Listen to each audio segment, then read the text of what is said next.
Miss Catherine Bernardo, tinanggihan ng isa sa mga multi-million projects. And Alden Richards, bakit nga ba tila baga nasa ulap? Cloud ang kanyang pakiramdam ngayon. But before that, if you haven't, let's talk about this one dahil pinag-uusapan ngayon si Catherine Bernardo and Alden Richards dahil po sila po ngayon ay parang nasa ulap, ano?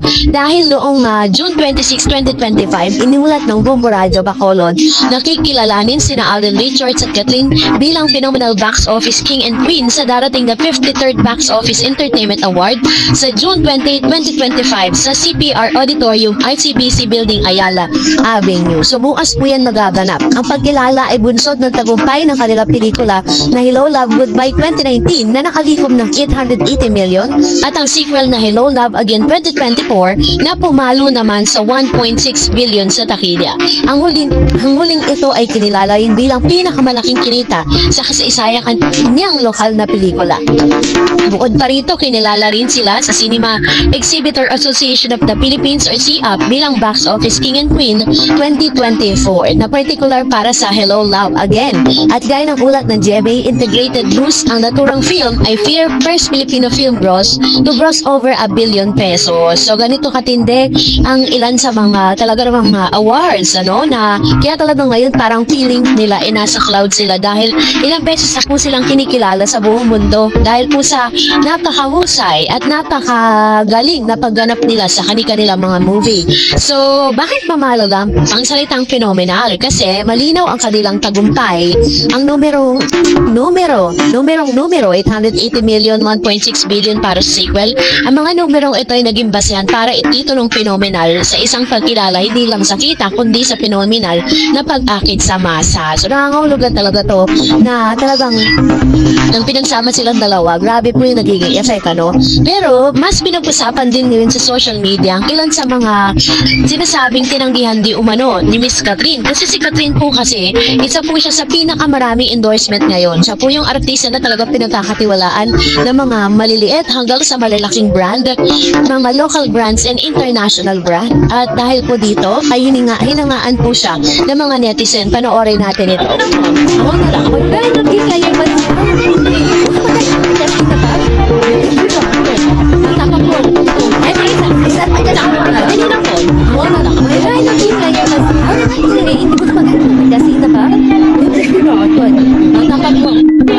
Sa isang video clip na inilabas ng ilan sa mga fans, itong si Miss Catherine Bernardo, ay makikita po dito sa video na to, sinabi niya, tinanong niya yung kanyang mga fans kung nagkasino nga ba ito. At nung sinabing hindi po, siya po sinabi niya at parang natuwa siya nung narinig niya yun out of dun po sa kanyang mga fans. Ano? Kasi si Miss Catherine Bernardo po ay matagal nang inoopera ng casino, no? Isang klase ng endorsement ng sugal kung saan si Mr. Alden Richards ay isa sa mga endorser nito. 20 million po, no? Ang parang magiging pinaka-talent fee na binibigay sa kanya ng casino. Pero dahil alam niyang sugal ito, never po niya or ayaw niya po na mag-promote at maging isang endorser ng isang sugal. This is gonna be the reason why maraming mga artista at maraming mga netizen ang talaga namang hinaangal si Catherine.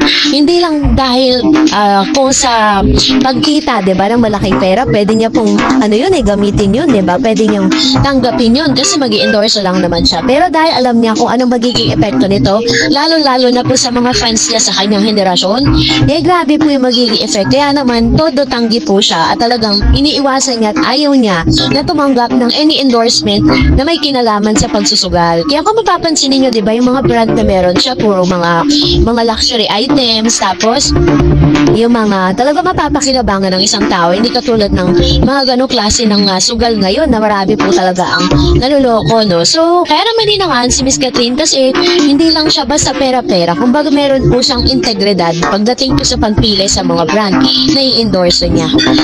At dahil dyan, narito ang ilan sa mga comments and reaction ninyo sa ating po last update. Sabi ni Flowers Moon, dapat panindigan ni Kat tungkol sa kay Daniel Padilla na ayaw muna niyang makasama si Daniel sa movie. Sana hindi malimutan ni Kat yan, wag na yang balikan ni Daniel para marami naman daw dyan ang makakasama. So dapat wala nang balikan ang Katniel. Masisira lang ang reputasyon ni Kat tungkol dito. Sana wala nang balikan ang Katniel Daniel kahit kailanman. Ayan. So ito naman yung kanyang komento with regards to this. Actually, so ngayon, wala pa naman po talagang napapagalita na magkakaroon ng comeback movie or comeback project si Catherine at si Alden Day. Si Miss Catherine and Daniel Padilla. Yan po ay ano pa lang, rumors, speculation pa lang siya. Diba? Pero wala pa talagang konkreto na ano talaga, balita patungkol dyan. Yan sabi ni Miss Jerwin Rin. Hello Miss Lawrence, thank you sa palaging update sa mga nangyayari kay Alden at Kat din. Ako I believe na sila na talaga ni Alden. Ayaw lang nila talagang ibulgar. Ang pagmamahalan nila na pagsabihan yan si Coco Martin na sikreto na lang kasi nila kung anong meron sila. When the time is right, saka na nila aaminin ng relasyon na yun. Kaya nga sakat din dyan, supportan na lang natin sila. Wag na kayong magtampo. So nalalaman din natin na totoo. Ingat at God bless. Ayan. Salamat Ma'am Shi, Jeveline Fahut. Ayan. Salamat po sa inyong komento. At salamat din sa pagmamahal po ninyo kay Catherine at Alden Day Charts. Ano? Hindi man pat po natin sila nakikita lagi magkasama or mga projects sa parating. Diba? At least nandyan pa rin kayo to support them. And that's really a big thing for them. Diba? Kaya naman maraming salamat po. Another one. Sabi ni Miss Esel Con, nakaka-toxic ang attitude na pinipilit nating magkasama ang Katten for teleserye. Dahil talaga namang imposible mangyayari yan. Tanggapin na kasi Katten ako pero hindi ko ipipilit ang imposible. Magkaiba sila ng network. Bakit?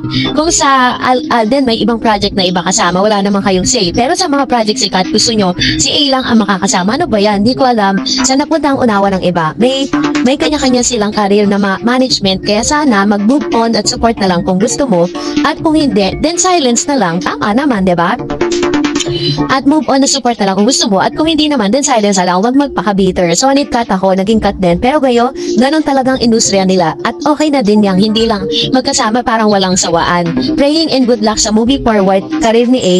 And I'm rooting sa bagong magiging project ni Kat. Ganun lang. Since wala pang cut din, dun muna ako sa pagiging solid ko kay Kat. But never na ibabash si A at magpaka-bitter. Dahil someday, somehow, baka magkakasama din sila sa movie. God bless a lot.